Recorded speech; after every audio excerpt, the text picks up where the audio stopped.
Andy, back in the hot seat, baby. It's burning up. No, I just farted, so literally. Now it's even hotter. We talked about it last week. You were here for that, right? When we talked about The Last of Us, you were here? I've been here for every single one. Yes, you have. Horizon Zero Dawn, Andy. What a game. What a game. Yeah, I mean, literally speechless. Like, just, you don't know where to start. It introduces so many concepts that are really very deep. It's the same kind of thing as like The Last of Us, where it kind of touches on those like possible reality type situations where, like, with The Last of Us, it had the cordyceps and the fungus that grew and turned you into like these creatures.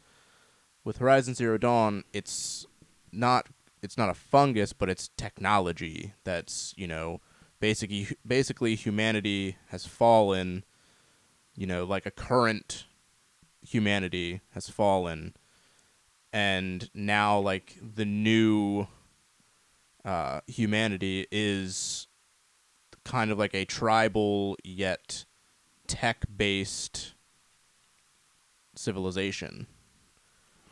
Yeah. I mean, when I compare the two and I kind of weigh it, I do a lot of medical research to a degree, like, layman's medical research. I'm not like a, formally trained scientist or anything like that. Yeah. But, I do try to understand just general workings of the body and how different diseases work, different things like that. I think that the cordyceps, while articulated well in the game, is a bit far-fetched for reality. Yeah. But this is like, when they released the game, it was kind of, well, yeah, I could see that. But if you revisit it today, the concept, it is staring humanity in the face. Yeah, I mean, the focus that Aloy has is basically like a VR headset, basically. It's just projecting, the things in front of her of what she needs to see, and she can, rearrange it. It sounds like something that just came out, like last month. The Apple headset, where it basically like augments your reality of, you're sitting in your space and you can literally drag stuff, pinch stuff, close stuff, move stuff. That's basically Aloy's focus. Right. The difference being that as it's portrayed in the game, the focus doesn't have a lens. It's just on the side of her head, and it projects the augmenting on the reality just in thin air, essentially, which maybe one day they figure that out. It wouldn't surprise me. I mean, they make holograms of celebrities now. Yes, that's very true. I don't know if it's going to involve some sort of fog machine that's like embedded. Like it would be. We're not there yet. But the Apple headset definitely is probably the closest that we've had. I had a family member who just actually went to Apple in Park City, tried the Vision Pro. Yeah. And he said that you can't explain it with words. I mean, from what I've seen, it looks pretty wild in terms of like what it is and like how you move it and adjust it and stuff. Like it's pretty far out there. And I mean, Horizon Zero Dawn really does, like, it is like an advanced AI that is like the enemy of the game, basically. It's a super advanced sentient AI that was created by a company copying basically making a copy of, what was it called? Gaia. It was making a copy of that, and like basically it just it developed like a mind of its own, and started to like destroy the world. I think that comes in the sequel. That's like that's the point of the sequel, is like the the the copy of Gaia like starts to come into like the world and start to deteriorate like the plants and the wildlife, and it basically just starts to shut down Gaia, because that's the world that they live in basically, is Gaia, that was created by a scientist. So it takes it a step further in terms of like what we could even imagine, but it's something that you can still be relatable to. Oh, absolutely. You look at the exposure with the modern AIs today, most prevalently in pop culture, probably ChatGPT. Yeah. Version 4.5 is their most recent version. It's a paid version. You can use version 3.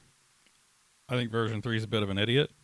But apparently 4.5 is like really, really good at doing different things, but they still have it locked down pretty well to where, if you ask certain questions, it will respond with, I'm not able to do that. Yeah, I just watched. There's another like AI program that's probably not as advanced as that, but one of the streamers that I watch did a episode where it was asking it like the AI questions, and the AI was just like, I can't answer that question, or I can't, like, basically it was just like, this is a hard line where they've put up the walls and we're sticking there, which is good, but eventually those walls are going to come down.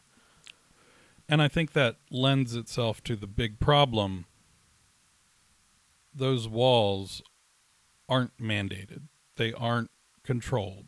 They are strictly the company who is developing this saying, this is where the moral boundary lies. Yeah, but not everybody has the same morals. All it takes is for somebody to just get in there and be like, let's erase this. What's the value of $1? How about 10? Yeah. Yeah. How about 10 million? How about 10 billion? Exactly. Like, and it can only end in either us being like Horizon Zero Dawn or us being like Terminator. basically. So this game was released on the PS4. It was in February 2017, developed by Guerrilla Games. They notably made the Killzone series that was on the PS3. This came out on PC in August of 2020, which I love the fact that PlayStation Studios is putting their stuff on PCs, because I'm all about people being able to play stuff, like, especially with just the way that PC gaming is, and like a lot of people are moving towards that because of like the consoles and stuff. Just, I feel like the consoles might be reaching their limit. We'll save that conversation for another time. But with a PC, like the frame rates and stuff like that, like playing these kinds of games on a PC is fantastic. The control schemes are just so fluid and convenient, and the mouse and keyboard it just works. It's some of my favorite games to play on the PC, but it also gives a PC player, they don't have to go buy a PlayStation to play this game and some of the other PlayStation exclusives, God of War, Days Gone, Spider-Man, stuff like that. So it gives those players access to these just absolutely incredible games that PlayStation has been putting out for years. Yeah, PlayStation's been a powerhouse since they came onto the market. We know that we can pretty well rely on their titles to at least be fun. Yeah. Curious, Guerrilla really kind of surprised everybody, when this came flying out of there, because Killzone was awesome, but they went pretty silent there for a while. Maybe they were heads down on this, I don't know, but the game ultimately sold 24.3 million copies. And it won a ton of awards when it came out. I want to say that it may have won Game of the Year for something, or one of the publications. I'm not sure on that, but I think I do remember it might have won Game of the Year. I know it was at least nominated. I did notice that when I was looking some stuff up about it. Yeah, I can't remember what other games came out around that time period. It was so long ago when the first one came out that it was a day one purchase for me. We had our old house, and Alicia would sit downstairs and watch like Grey's Anatomy or whatever show she was watching, and I'd be up in my game room playing games. And, like, I'd come down and we'd, like two ships in the night, we'd pass each other and then go. That was our routine. We'd have our nights where we hung out and watched movies or TV shows and stuff, but I got to play a lot of games pre dad life, and this was one of those games that I absolutely chewed through when it came out. It was so good, and it pulled me in. The storyline, the technology, like that whole thing of just those two like really blending together, because it's not like a technical game to play, and it's not like you're using like guns and like all of this crazy stuff. Like, you are like a tribal like character. You're using a bow and arrow, and you use these like little advancements that you find off of these like basically robots, and you make new arrows, you make new weapons and stuff like that. It was just something that like I had never played up until at that point. Well, yeah, that's one of the things I really liked about Horizon. I too dove into it pretty heavily, although I did have a daughter at the time. She's got to sleep at some point. And to that end, I didn't. That's our sacrifice. Right. The paradox that they introduce right off the bat with humanity and all living beings existing in a primordial setting. Campfires, caves, Yeah. cabins, bow and arrow, spears. In a world that is overrun where, your primary adversary are these machines that are AI capable and they are basically big robot dinosaurs. yeah, essentially. I mean, the one part of the game where you have to climb the giraffe type thing. The tall necks. Yes. Yeah. Amazing. Yeah. Like the climbing those things and like unlocking the map, and it shows you all the locations and stuff that you unlocked, because the map is cloudy at first, and as you travel through it, you do get that cleared out and you get that opened up. But when you climb those tall necks, that's when it like really opens up a big chunk of your map and everything. And it just is one of those things where you don't mind doing that in the way of like getting collectibles and stuff. Like, this is a pretty collectible based game, like completion wise. Like, there's a lot of little things to get, side missions, trials, things to find, things to upgrade, which the progression system in the upgrading is great too, because they don't make it too complex. Yeah. Which is very nice. Like, it's very basic, which in these kinds of games, I don't want them to be too complex, because I feel like those kinds of things take away from like a hard-hitting story, because you're focusing on grinding to get this leveled up, and you haven't hit a story beat in a while because you're just sitting there just grinding. This game is heavily story-based, but it gives you those little upgrades and that progression and stuff like that. Yeah, it's definitely story-driven. Awesome that it introduces an open world map, if you will, to that aspect of it, and then, adopts the quest kind of gameplay pattern. I really enjoyed that. Thinking back to The Last of Us, that was not as open world, a little more structured. I think they call those like sandbox type games, where it's an open world to an extent. Like, you're in this box basically, but like the map is so vast and big, like traversing it, you have terrain, it's a pain. Yeah, like I'm going for this collectible and I'm looking at it on the map, I'm like, oh, I just walk in this line and I get to it, and I get to the halfway point and I'm looking at a giant mountain, and I'm like, I need to figure out how to get up there, because I can't just walk up it. Or go through it, or go around it. Yeah, so now you have to navigate around this mountain to try and find an opening to where you can start to traverse up the mountain. and then you have to figure out how to get to said collectible or quest item or what have you. Like the way that they made this game was just it was just perfect in my opinion. Yeah, it's very interesting.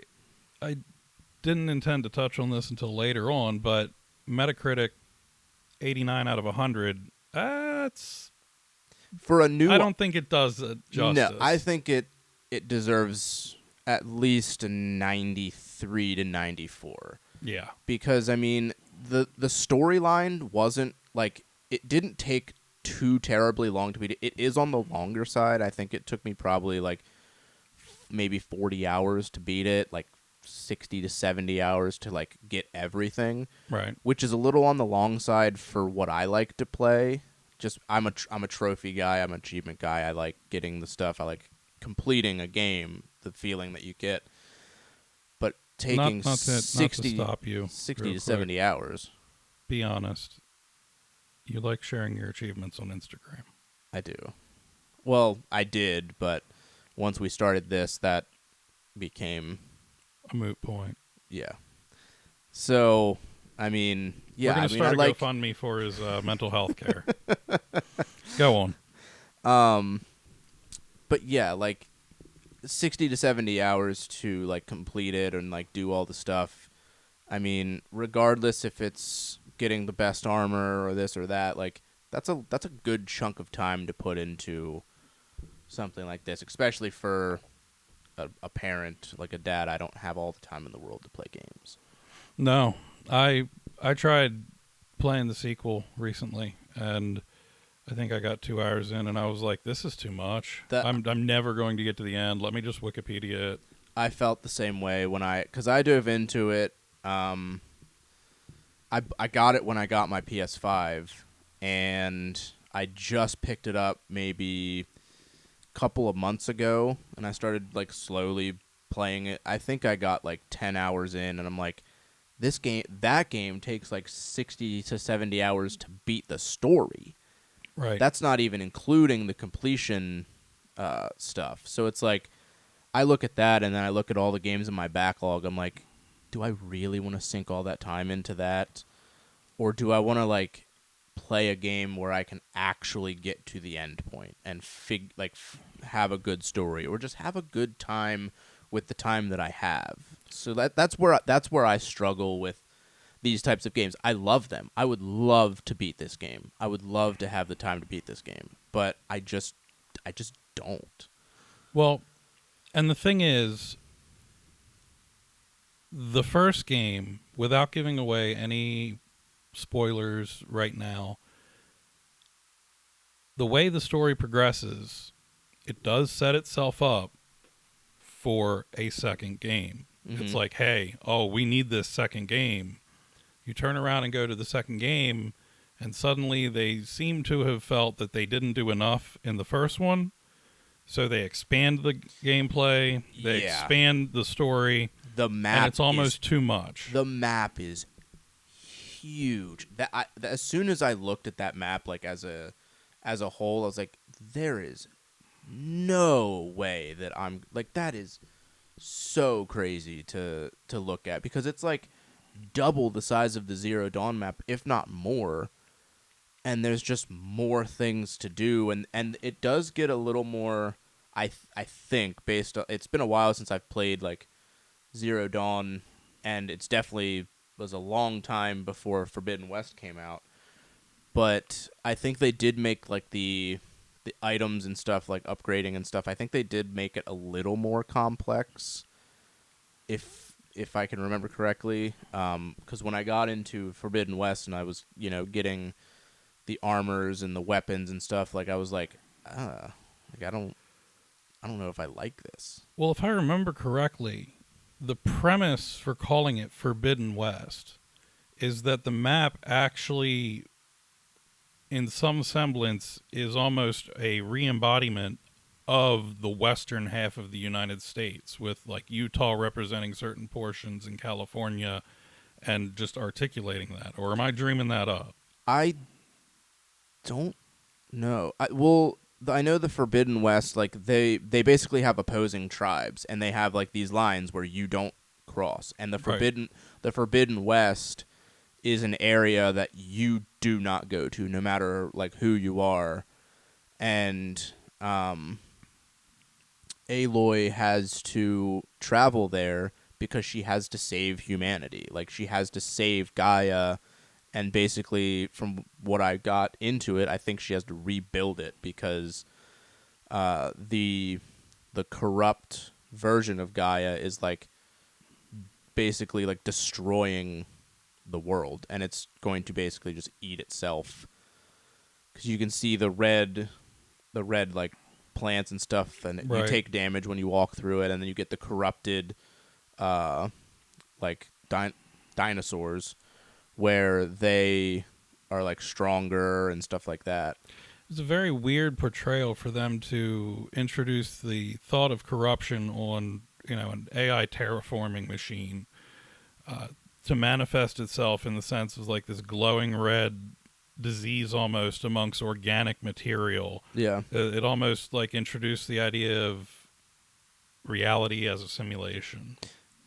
Basically, yeah, like it does come off that way. And as much as I would love to finish Forbidden West, and maybe I will one day. No, you won't. I mean, probably not, but I really would like to, because I did start getting into like the story part of it, where it started to really get good, and I was like, I want to do this. But then something sidetracked me, and then we started this, which has eaten up a lot of that free time. So maybe I'll beat it, maybe I won't. Embellishment. 5-yard penalty. The thing that hot take that I really like about this game is they didn't try and make a cheap multiplayer mode out of it. Yeah, that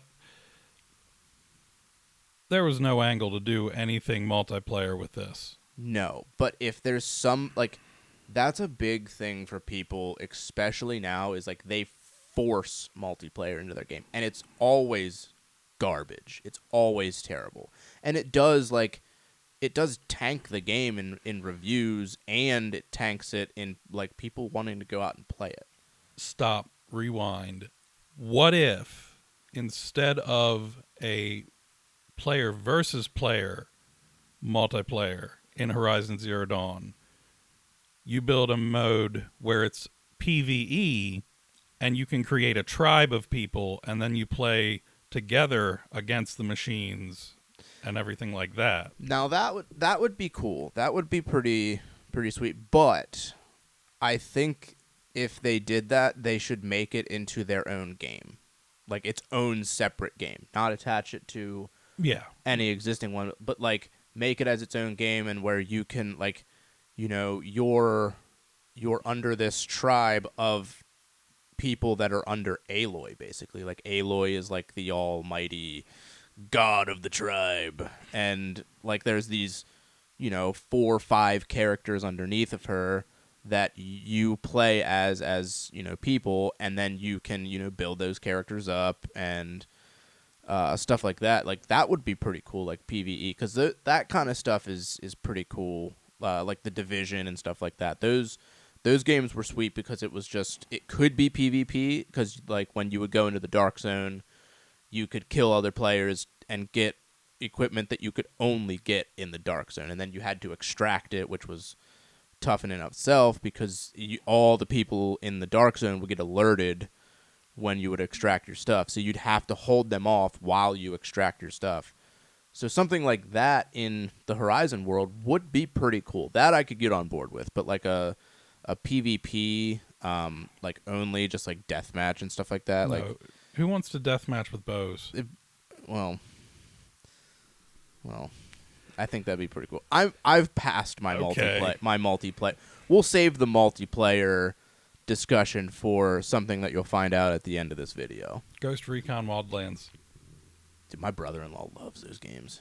That thing is epic. I've never played it. So, the character development of Aloy in this game is really a unique experience because spoiler alert, we'll probably get into some deep lore parts of this game. So if you haven't played it, you might want to skip ahead. When Aloy, a big thing with Aloy as she progresses and becomes part of the tribe, she's not an outcast anymore. She doesn't know who her mother is, and that's a big struggle with her through her, trials and tribulations as she progresses and as you progress through the game. But then you find out. Well, for that matter, she doesn't know who her father is. Well, isn't it? No. I thought it was the. No. Oh no! Yeah. Okay, yeah. That's the interesting Yeah. thing. Yeah. Do you want to divulge that? I don't know. I mean, if you want to go, by all means, go for it. If you haven't played it, skip ahead 20 seconds. Aloy actually is the product of a cloning process for a prehistoric scientist named Elizabeth Sobek. So she really is the scientist just after everything went down, and that's why she's so well positioned to be able to save the world based on, her genetic makeup and just all that good stuff. Yeah. There, I did it. When you find that out in the game, that is one of those like jaw drop moments where you're like, I did not see that coming. I got yelled at so bad when I found that out because I literally dropped the controller and stood up off my couch and I yelled, "Get the out!"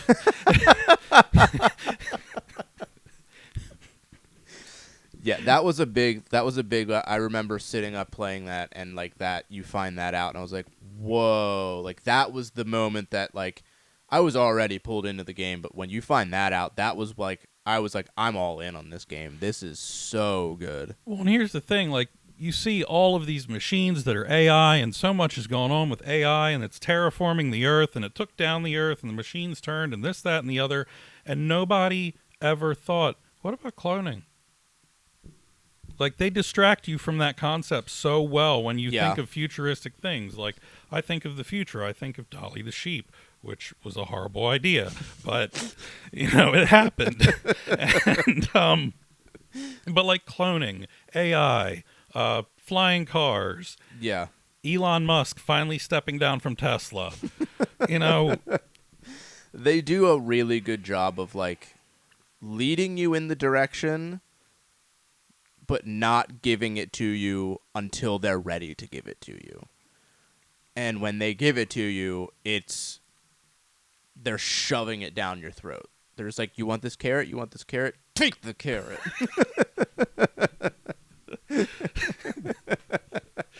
Give me the carrot, give me the carrot. Oh,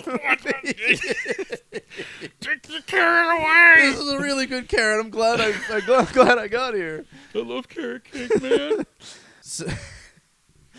So, bringing back to like the technology aspect of this game and Aloy's focus being like a very key part of the game, it's really awesome how they incorporate that into like when you come across these machines and like the new machines that you haven't seen and all of the gear that they have on them, you use the focus to see their weak point, what they're weak to, and stuff like that, and you get to be able to kill these machines efficiently, and you also get to like do like the slowdown, where like you're running and you get to slow down as you slide and you're pulling your bow back, and you get to like properly aim at these weak points so that you can actually take them off.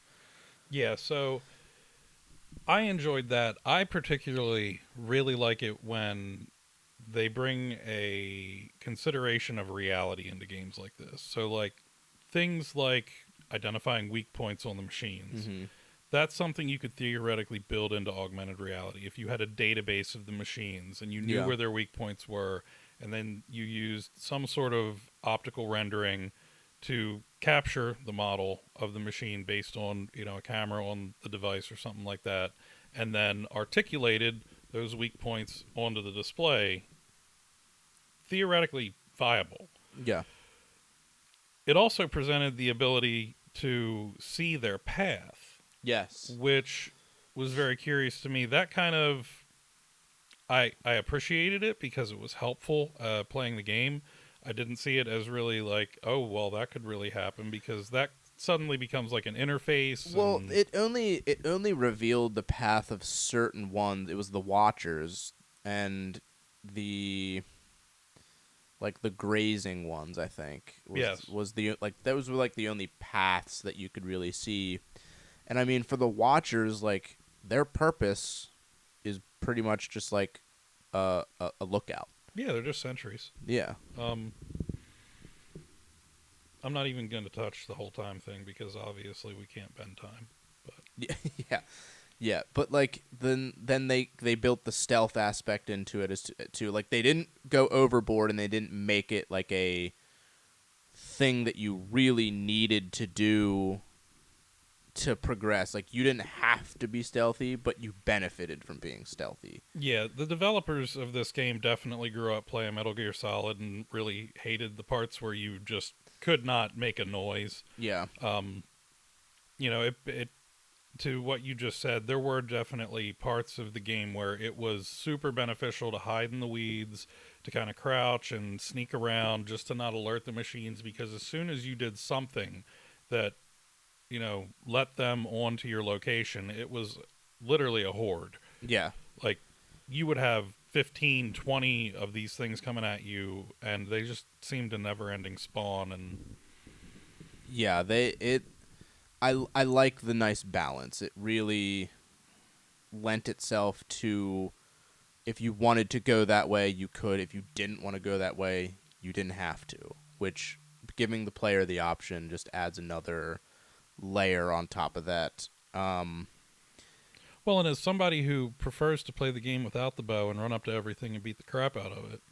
Yeah, which they did make in Forbidden West. Like your spear is is one of the main weapons too. Like you get to upgrade. Like there's a lot of stylistic things in that progression system, but I won't get into all of that because we'll be here all night. So with that said, with all the things that we touched on, definitely pick this game up and play it 100%. Like with it being a new IP at the time, it really needed to prove itself. It definitely proved itself. It was fantastic. It's not a violent game, I would say. Like you could play this like it's violent in terms of like, you're killing machines, but like it's not violent in like person on person violent where like you could be around your kids playing this game and Yeah, I wouldn't feel bad. I think it would be largely okay. I mean, I would try to keep it away from kids who are too young to understand but old enough to recognize, if that makes sense. Because there are parts where you are fighting other humans, like when you raid that village. Yeah. But it's not graphic. They don't make it graphic or gruesome, which is Right. fine because you can always like kind of explain. It's like the Batman games where you're fighting them, and like even Final Fantasy VII, like like the remake, you're fighting them, and you're fighting them with a giant sword, but there's no blood, and they're like, I think Cloud even says it in the remake where he's just like, yeah, it's time to take a nap or something like that. I'm like, you put people to sleep with that Buster Sword? I don't think so. I don't. Yeah, I'm hesitant because when my daughter was younger, I remember playing one game and I didn't realize that she had come into the room, and she walked up to me and she's like, "Daddy, why did you put that big metal thing in that man's head?" And I'm like, well, you see."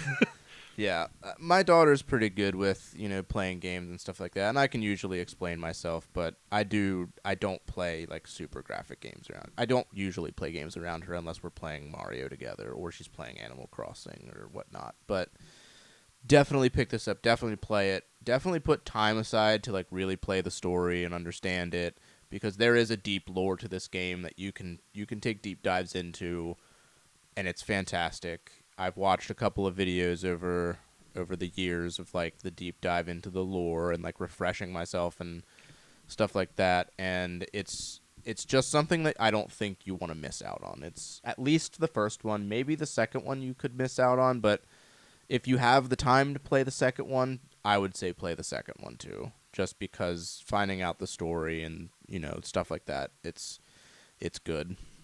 Yeah, and after you finish that, play Jedi Fallen Order because Star Wars is better than anything. Star Wars is better than anything. I can agree on that.